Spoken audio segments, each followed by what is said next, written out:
What's up, guys? Carrie and I have had a tremendous trip up to this point. We made it all the way up to the great Northwest and the Black Hills of South Dakota. Took Interstate 90 all the way across South Dakota and a portion of Minnesota.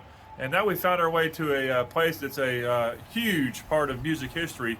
We made it to Clear Lake, Iowa, and the Surf Ballroom. The Surf Ballroom's been here since 1948. A lot of great acts have played here. In February of 1959, there was a winter dance party tour going on, which included Buddy Holly, Richie Valens, and the Big Bopper. And this is the last place those three guys played before they had that tragic plane accident that devastated the entire music world.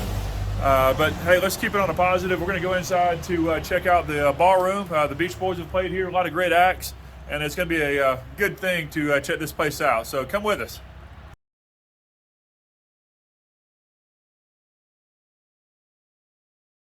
Original look, huh? So it turns out the Surf Ballroom is definitely my kind of place, a classic 50s kind of place. See a lot of the memorabilia here from the big three who were here back in 1959 on the winter dance party. But if you look over my left shoulder over here, this is pretty cool. This is where they would take your coat up. $1 per coat. So you can kind of come in here and get comfortable.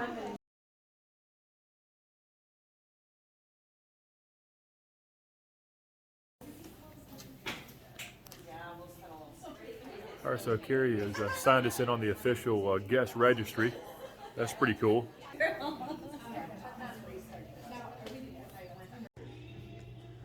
All right, so I've made it up onto the stage here at the Surf Ballroom. Just feel like I'm part of history just being up here, man. Look at this place. You got a cool little dressing room over there to the side.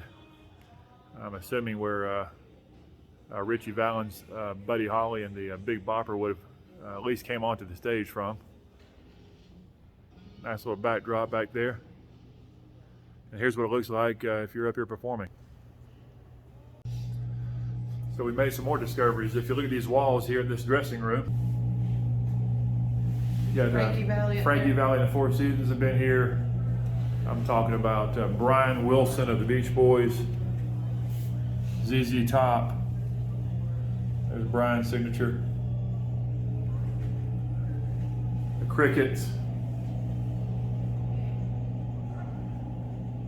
I mean, you name it, they've been here.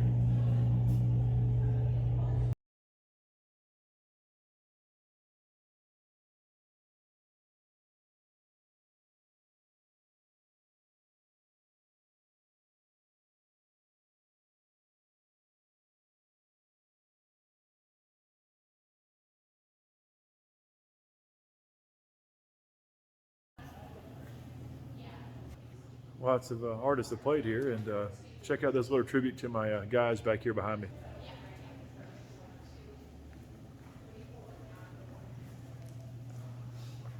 The Beach Boys.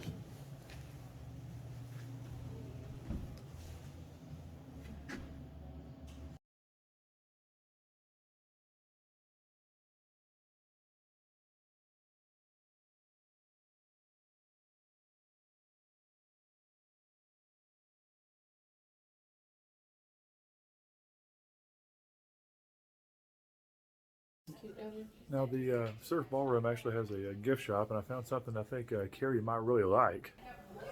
It's a poodle skirt.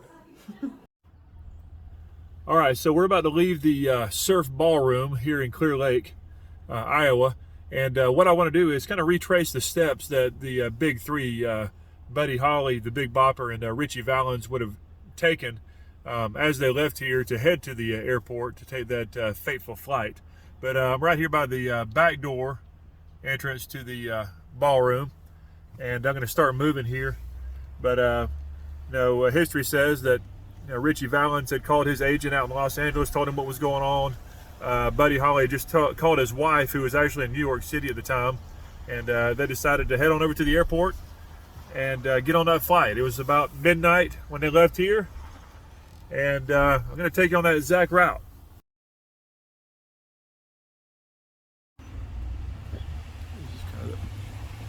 Come around the front,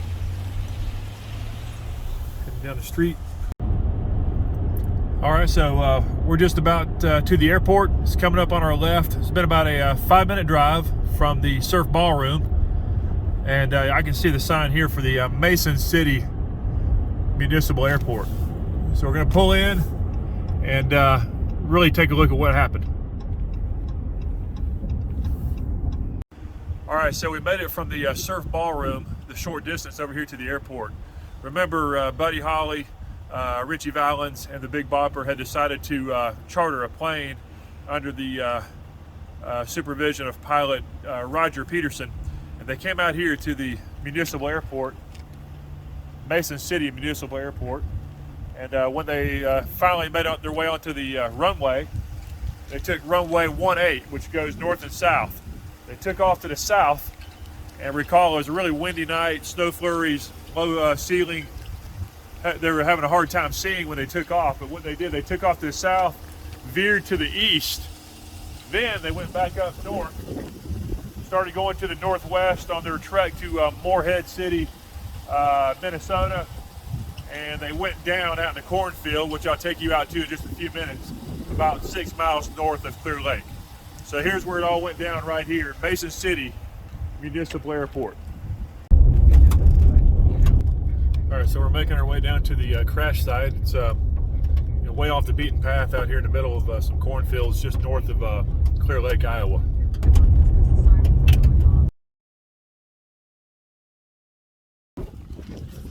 What's up, everybody? I've made it out here to the northern part of Clear Lake, Iowa. And if you see behind me the black frame glasses, a tribute to Buddy Holly. This is the place where the plane went down on February the 3rd at 12:55 a.m. Up here north of Clear Lake, Iowa. The guys had rented a plane. They didn't want to take the next tour bus up to Morehead, Minnesota, so they decided to charter a plane. It turned out to be a bad idea. The weather was ironically just like it is today. Very cold, a little bit of snow, a lot of wind. But this place is definitely worth visiting, especially being a big music fan like me. And it was a very bad day in music history, but at the same time, these three guys are definitely worth paying tribute to: the Big Bopper, Richie Valens, and Buddy Holly. All right, so now I'm walking out through the middle of a cornfield here to the actual site where their plane went down. Boy, it's cold, it's windy, it's rainy. My feet are going to get really messed up from this, but I think it's worth tribute. Being a big music fan, I think it's something I needed to do. If you look around here, we're absolutely a wide open cornfield, northernmost part of Iowa, right off Interstate 35. Looks like it's going to be probably about a half-a-mile walk through this cornfield to the crash site. So I'm going to keep going. I got on a poncho. It is raining, and we'll see if I can get there. And just on a personal note, yeah, it's freezing out here. Rainy, cold, windy. I didn't come this far to turn back. We're going all the way. All right, so I'm making progress. It's been about a half-a-mile walk out here to the cornfields. And I'm finally coming up on the location of the crash. But I'd like to add just a little bit to what happened that night. When they decided to charter that plane and make it a quicker trip up to Morehead, Minnesota from here in Clear Lake, the pilot that they had decided to go with was only a 21-year-old guy, and that was Roger Peterson. He was certified to fly in visual flight conditions, VFR, not IFR, and he made a grave mistake. So when he took off and made a northerly turn here, heading northwest, kind of lost the grasp of up and down, kind of got lost up in the clouds, and sure enough, came across right here.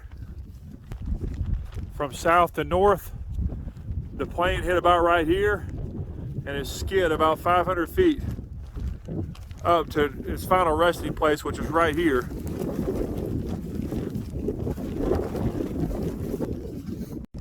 All right, so here's the actual site where the Beechcraft plane came to a rest up against this fence out here in this field in the middle of an open field right here in Clear Lake, Iowa.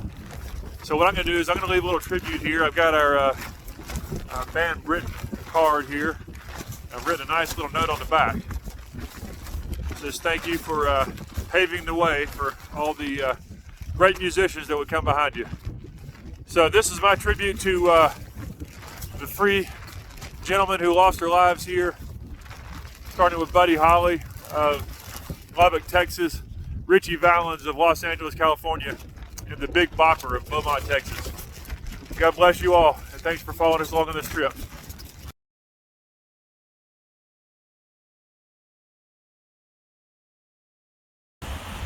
I'd like to thank everybody for taking their time to follow us as we did this short documentary on what actually happened on February 3rd of 1959 with Buddy Holly, Richie Valens, and the Big Bopper. It was a tragic night, but at the same time, their music's going to live on forever. And just so thankful that we could do this short documentary. Over and out from Clear Lake.